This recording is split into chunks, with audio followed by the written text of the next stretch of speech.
Good morning mga kabayan, welcome sa ating panibagong update. Rito po sa Calax, Cavite, Laguna Expressway.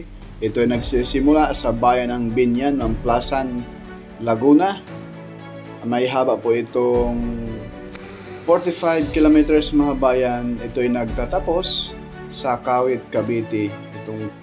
Yan po mga bayan, masisilayan po natin yung toll gate. Rito po sa mismong Governors Drive Interchange.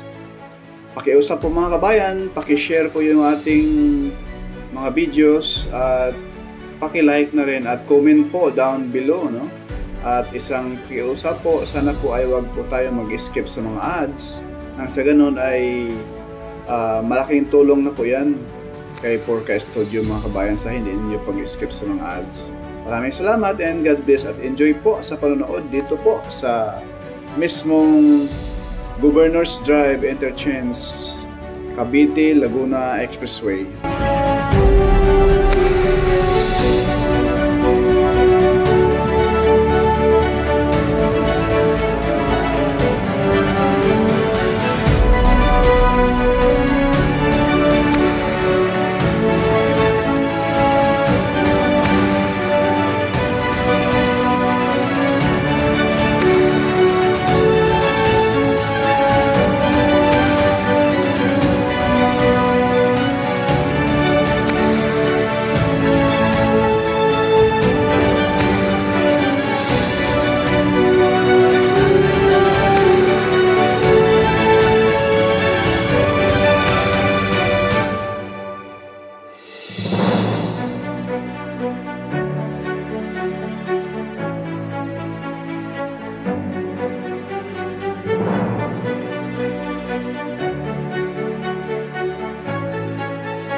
Masisilayan po natin dito sa baba mga kabayan. Ayan na po yung kabaan ng yung pakanan po mga kabayan, yung papunta na po yan ng SM Dasmariñas at Robinson. Ang kaliwa naman po ay papunta na po doon sa General Trias, Cavite, no? At papuntang Trece Martires, mga kabayan.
Diyan po sa unahan, mga bayan, yan na po yung papuntang Governor's mismong Aguinaldo Highway, no?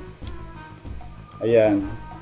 Yan po dyan sa unahan, mga bayan. Ay, ito na po yung karugtong, yung ginamitan na po nila ng robot, no? Yung mismong pagtibag niyang napakalaking poste dyan, no? Ayan, napakalalim na hukay na po yan, mga bayan. Nang sa guno, yan po ay magkakaroon po dyan, no? Mismo ng huhukayin pa po ito, no? Dahil sa ilalim nito, mga kabayan, tulad sa mga interchange, sa mga service road na madadaanan itong Calax, like doon sa Barangay Tibig, Silang, ay yung mismong expressway sa ilalim dadaan, tapos yung mismong